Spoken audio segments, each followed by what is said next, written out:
Hi everyone, so I posted this little project on my Instagram page a couple of weeks ago and it got a lot of views and it's really easy to make, especially if you've got a ScanNCut, so I thought I would just do a quick video. So the embroidery file that I'm using is from Creative Fabrica and it's a free file as part of your membership.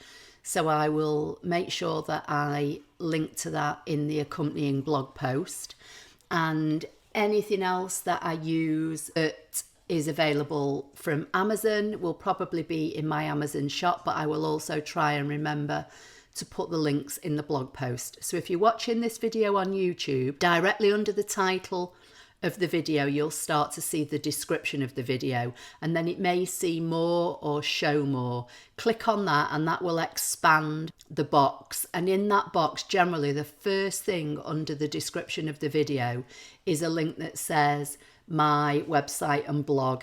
If you click on that, it'll take you directly to my website. Click on the blog tab and then look for the thumbnail of this video. And in the blog post will be all the information and links to products that I've used. If you're watching this video directly on my blog, then you'll have already found this blog post and all the information will be contained in there for you. So I'm going to be using Embroidering's Essentials to make my cut file for this design. So this is just basically an in the hoop embroidery stitch file, as I said, that's free from Creative Fabrica. I want the ScanNCut to cut the fabric out for me. So I've got Embroidering's Essentials opened already here on my desktop. I think this design will fit in my 4x4 hoop, and by default I've got my 8x12. So I'm just going to come up to the yellow folder at the top, which is the properties box. Under hoops, I'm going to change it to my 4x4 hoop. I'm going to say apply and OK. So that's now given me my 4x4 hoop. On the side of my desktop, I've got the folder that I downloaded from Creative Fabrica. So I'm just going to double click to open it. And then in this folder are all the different elements for this key fob, because you can make it as a snap tab, or I used an actual like grommet to keep mine together. You can do it where you can punch a hole in it and just feed a key ring through it. So I use a Mac. So if I just go up to this icon at the top and say sort by kind, it will list everything now by kind for me. So I am just going to go through this folder and I'm going to look for the PES, because I use a Brother embroidery machine and that's the file format that I want, and I want the snap tab.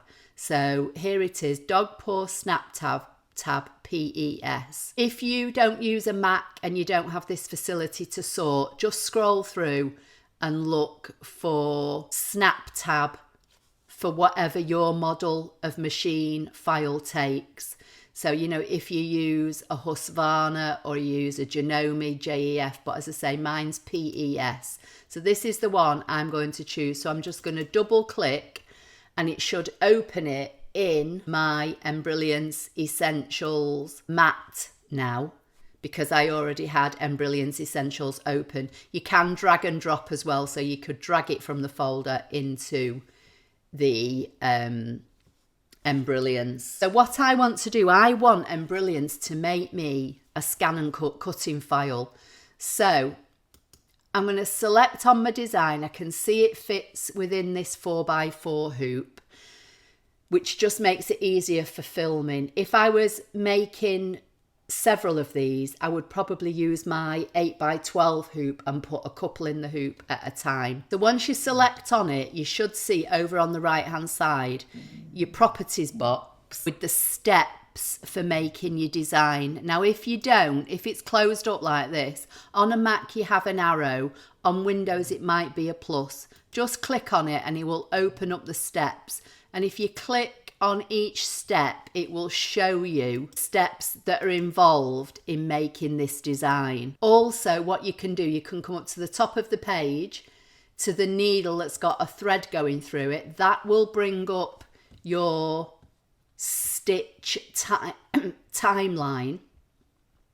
and you can either hit play or you can drag this slider along. So if I just hit play, it's going to show me what the first step is going to stitch, and that's basically going to be the outline stitch of the design, and it will stop and then it will go on to the next section, and then it'll work its way through step 3, and then it will work its way through step 4. So I'm going to stop it. I only want step 1. So I'm going to come over to the right hand side and choose step 1. And step 1 is in white, and that's probably why you can't see it here in the colour section at the bottom. But if I click on this colour swatch, if you look at step 3, let me just close that down. Step 2 is green. See, there's a colour and a name. Step 3 is purple. Step 4 has gone back to white. So it's step 1 that you need for doing something like this. You actually want the tack down or the placement line. Sorry, not the tack down. You want the placement line. So I'm going to left click on this colour swatch. Every time I start recording a video, Eddie turns into a naughty child. I don't know what it is. I don't know. It's just because I'm speaking and he doesn't understand who I'm talking to. He usually either runs around and goes and gets a bone that he then starts dropping on the floor. At the moment, he's sat at the side of my desk and he's just grumbling. So if you can hear anything in the background, it's him grumbling.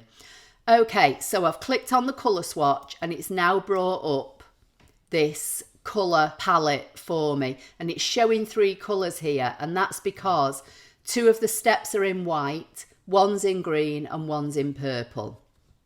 So, and it's usually by default when this opens up, it's usually on the colour tab. If you left click on the Applique tab, then here under style it says not Applique and there's an arrow. Again, yours might be a plus if it's not a Mac, I'm not sure, but there'll be something. I'm going to click on that and I'm going to choose the second option down, which is Applique position. And when I choose this now, it brings up this other section and it says cutting and it says inflate. And I think by default it's 1.5 millimeters. I'm just going to, you can either select and highlight and type in what you want, or you can click the up arrow until you get to the maximum, which is 2.9, but when you go further it goes back to 0. But if you click the down arrow, it brings 3 up.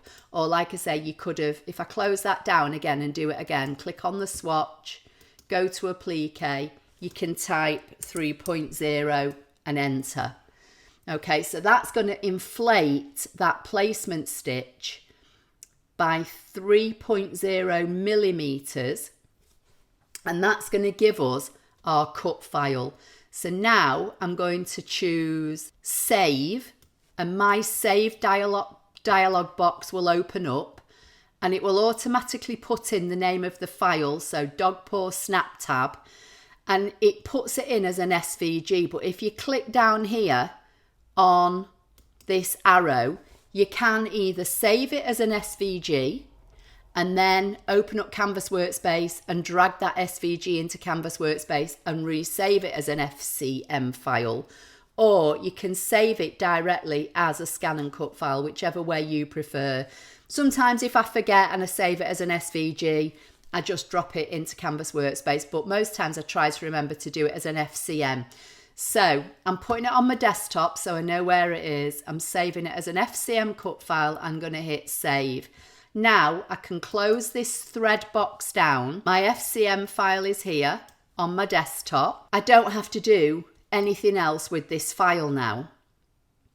But what I am going to do, I'm going to save the stitch file as well, because I'm going to put just this individual stitch file onto my embroidery USB, and I'm going to put the cut file straight over to Canvas Workspace. So I've got the cut file saved on my desktop for now, and I'm just working with the embroidery file. So from here, I'm going to go to the top of the page while I'm in Embrilliance, and I'm going to say save stitch file as, I'm just going to call it dog tab.pes, and I'm going to save it on my desktop and save. So when I close Embrilliance Essentials down, I will have 2 files on my desktop. The first thing I'm going to do from here, now you can do this a couple of ways. You can either put your USB stick into your computer and drag your cutting file and your stitch file onto a USB stick, or drag your cutting file onto your cutting file USB stick and drag your embroidery file onto your embroidery USB stick. Or if you've got wireless, you can just open Canvas Workspace. You can drag the cut file into Canvas Workspace, and then from here go File, Export/Transfer, transfer the FCM file via the internet. It says it's done it, and that will have sent that over directly now to my ScanNCut machine. So I can close that down, and I don't want to save it. I can close that down and I don't have to worry about it. So the next thing I'm going to do is plug in my USB stick, which I have a separate one for my embroidery machine, and I'm going to drag this embroidery file onto my USB stick. Okay, I'm just going to move this over a little bit. So here is my embroidery USB stick. I'm going to double click, and then I've made folders inside mine for different things. All as I would do from here now is drag this embroidery file onto this USB stick. I'm just going to put it not in a folder for now, just to make it easier for me to find for the video. I actually think I've already got it saved in the key fobs folder, but just so that you know I'm working with the file I've just made, I'm just going to drag it in on its own. I'm going to close that folder. I'm going to right click on the USB stick and click eject USB, or mine's called embroidery. And if you do that, every time you put a USB stick, you right click and you eject it, hopefully won't give you any corrupt files on your USB stick. So from here now, I'm going to take the USB stick out of the machine, which has got the embroidery file on it. I've already sent the cut file directly over to my ScanNCut. So now I'm going to go to my ScanNCut machine, load my mat, load a piece of vinyl, and show you how I'm going to cut this cut file to use in my embroidery project. Okay, so just to save some time, all as I've done is plugged in my ScanNCut and loaded a mat and got myself a piece of vinyl. Okay, so I'm going to put this piece of vinyl on the top of the mat.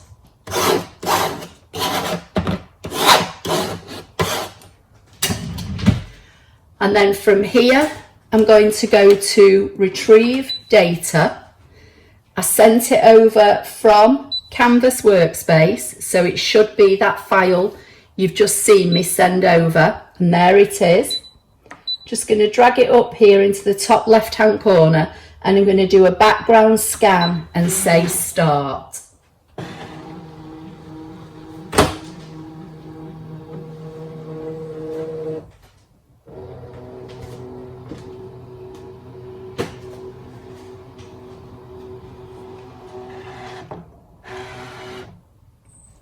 So I can see the design is, you know, fitting comfortably within this area here. I'm going to say, okay, select cut, and then I'm just going to check half cut is on because I've been cutting a lot of heat transfer vinyl recently. So I'm going to go into the wrench. I'm going to scroll down one page and turn half cut to off and say, okay.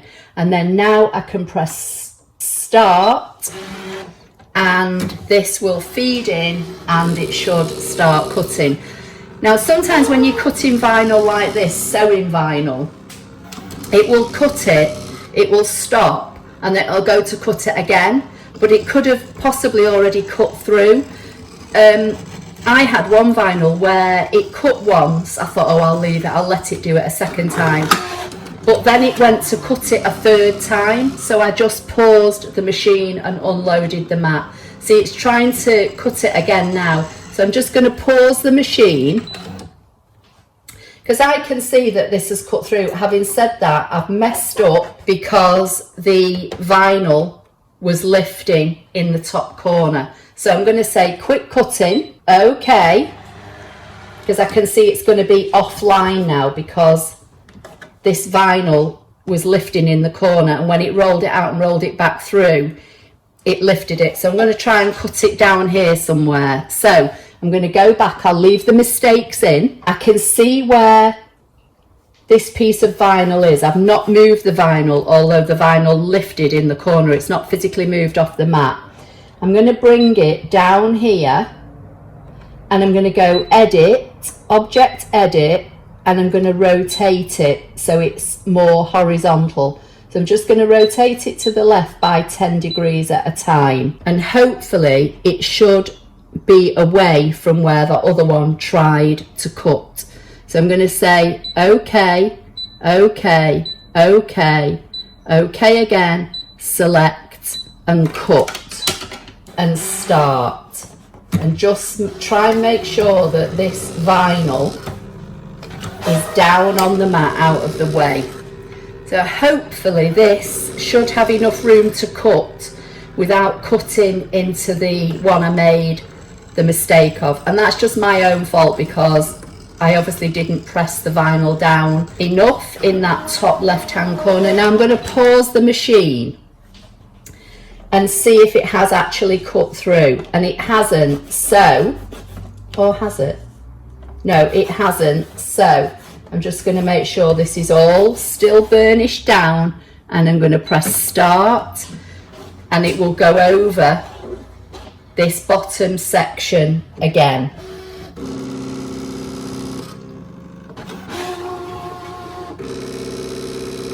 It's probably that just in that very top left hand corner my mat is not sticky enough, so when it rolled through the blade will have caught on it and lifted it ever so slightly, and then that knocks the design off. This one should have cut through now. I'm going to press pause again, and I'm just going to hold on to it and lift up, and I can see now that this one has cut. So you can see it's wanting to actually go and do a third cut, but I don't need it to. So I'm going to say quick cutting, okay. The blade will go back to, you know, the left where it normally sits, and then I can unload the mat. I can peel this off, and there is the design I made in Embroidering's Essentials. So now from here I need to go to my embroidery machine and start to stitch out the design. Now one thing I would say is I am going to put a backing on this keyring in felt, but I found that because you've got this already cut out, I'm not cutting the felt out, I'm just going to put a piece of felt down, and because you've already got this cut to shape, once the design is finished, it's so easy to just go around with your scissors and cut your felt. It just saves putting a piece of felt on your mat and getting your mat all furred up with felt. The only way I would normally cut felt with my ScanNCut is if I've got like a heat and bond on the back.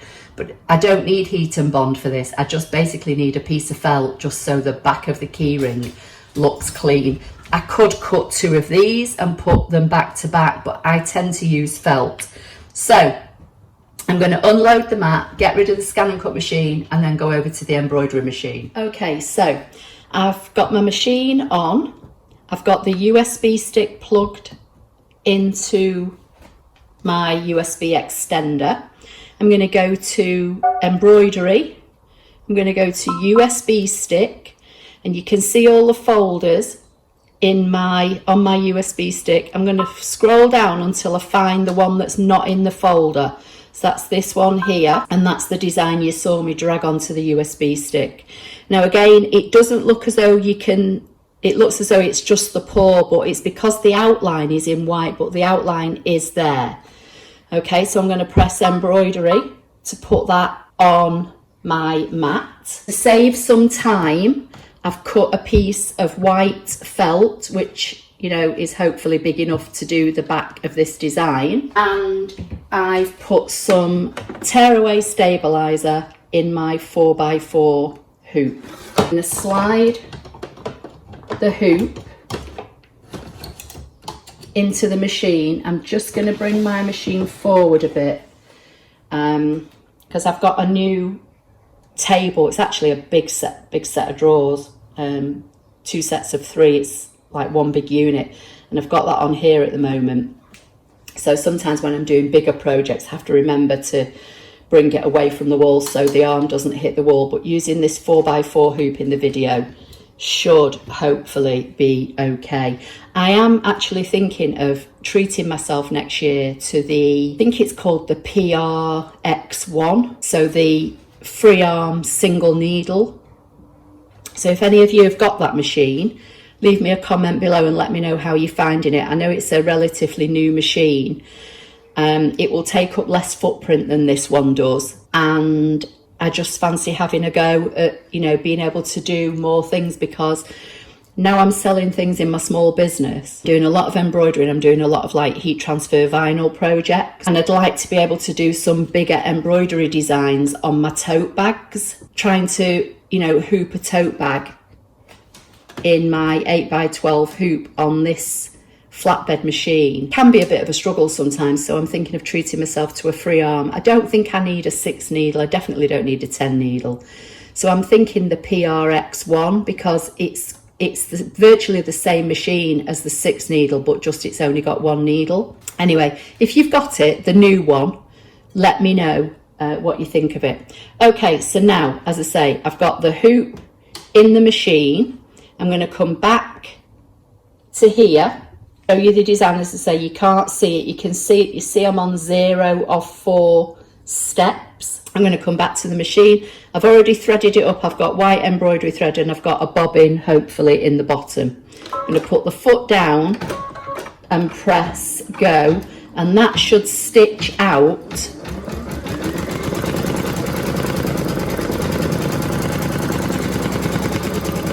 that placement stitch that I showed you in Embroidering's Essentials, which is giving me the outline for placing this piece of vinyl. Okay, so I'm just going to move the camera and just take this out and put it on my desk to show you what I'm going to do next. Okay, so what I need to do now is place this over this stitch mark so that the machine will then carry on and do what it needs to do. So how I'm going to do it is, you could use a fabric glue stick, whatever you want. I'm just going to use a little bit of spray adhesive. So I'm going to turn it over so I can see it from the back. And I'm going to try and position the stitch lines now so it lines up before I commit to gluing it down. I turn it over and I'm just going to press it down because it's got that glue on the back, which, I can take it up and reposition it if it's not right. But when I look at the back, hopefully you'll see the stitch line. 3mm is not a lot of leeway to place around your applique. It's enough. What you could do, once you saved the file and if you wanted to bring it into Canvas Workspace, you could inflate that 3mm cut file that you made in Embroidering's even more. But I think this will do for now. So that's how I've got it positioned. So now I'm going to go put this back in the machine and carry on with the design. So I'm now on step 2, which I think is the tack down. So I'm going to put the foot down and press go.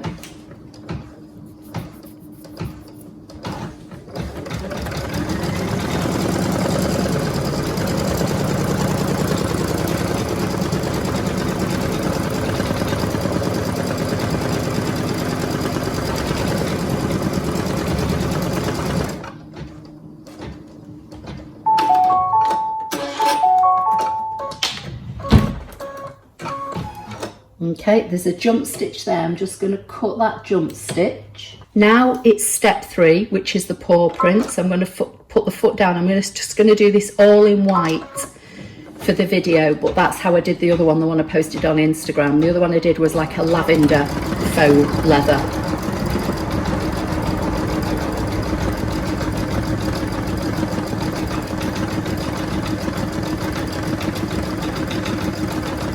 Again, I've got the door open, so if you hear any noise, it's because it's a warm day and you'll just hear, you know, birds in the garden, or you might hear the odd train go through the village. So I might speed this bit up.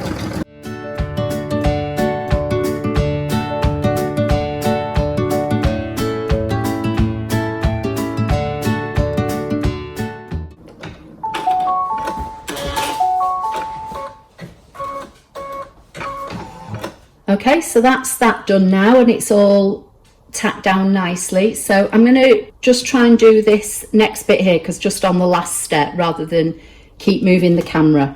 So I'm going to take the hoop out, turn it over, get my piece of felt and put my felt over the design.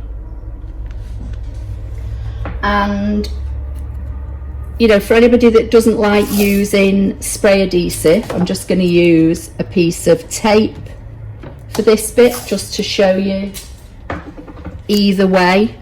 The only thing I would say when you're using tape is when you turn this over to put it back in your machine, just be careful sliding it in so that what's underneath doesn't fold over or move, or the tape comes undone and it's all buckled. And then I look underneath and just make sure that I can see the felt. If you were using a dark coloured felt, you know, you can generally see the felt through your stabiliser, but I'm using white and it's against white stabiliser. So now last step is put the foot down and stitch the two pieces together. And basically it's just going to go back over that original line, placement line and tack down that it made, but it's kind of doing a bit of a triple stitch.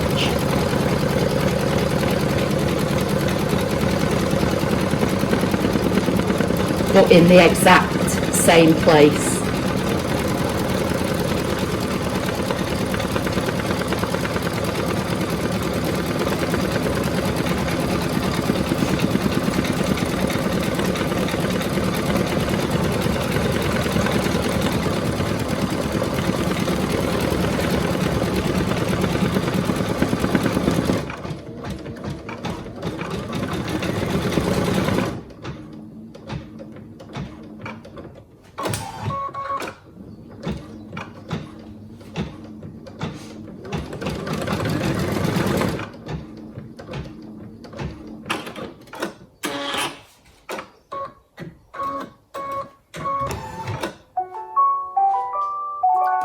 So there it is finished, and within that last step it gives you the placement positions for your fastening. So I'm just going to move you over to the other side of this work area and show you how to cut it and how to apply the fastening. Okay, so here it is finished. So I'm just going to pop this out of the hoop. Take off the tape that was holding the felt down. I used tearaway stabiliser, so I'm just going to go in and I'm just going to pull the felt out of the way and follow around the design. If there's any bits of stray felt left, I can get them when it's finished.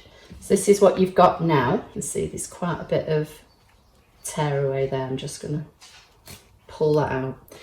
So this is what I was meaning by, because you've got the felt on, I found this easy to cut round because you can follow the vinyl.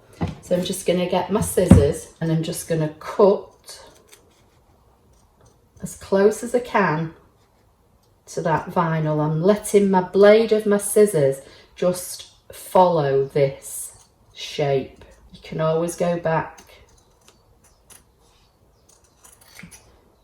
with smaller scissors and tidy this up, but I'm not touching the vinyl. I'm just having the edge of my scissors just follow vinyl edging.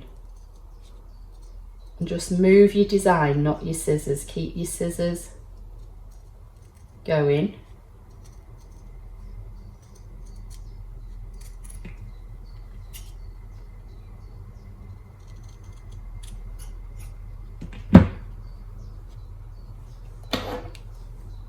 There was a piece of vinyl there that was hanging off, but it's been there all the time. I've not just caught it now.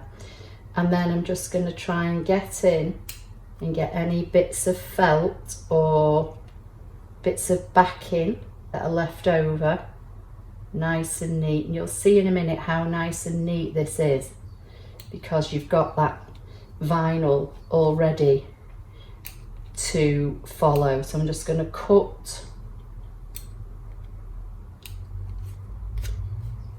the jump stitches. You've got little jump stitches in between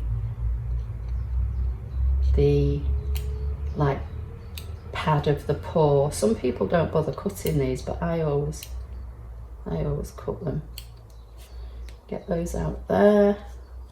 Cut these jump stitches on the back of here. I'm using this foam, one, because it's good for stability when I'm working with things in the hoop, but also in the hope that you can see it a bit better rather than on my white work surface. So now you need some kind of a clasp. I prefer the lobster claw classes because these then, you know, help these to attach to bags or wherever you want to put them, or onto, you know, another key ring. And then I'm going to fasten mine with grommets. You could use snap tabs, but because this is a key ring and it's going to fold over, you don't want the risk of a snap tab popping open and you lose your keys. You could also fold this way if you want to see some of the contrast, but I'm going to fold mine that way. I'm going to fold it over and I'm going to use my crocodile to punch the hole right through. I use the smallest hole on my crocodile, which I think is the 1/8, and I've got bits of vinyl still in here from a previous project. So you can either fold it over and do 2 at once, or you can do 1 at a time. It's entirely up to you. I then take a lighter and I just singe where the threads were from the placement stitch.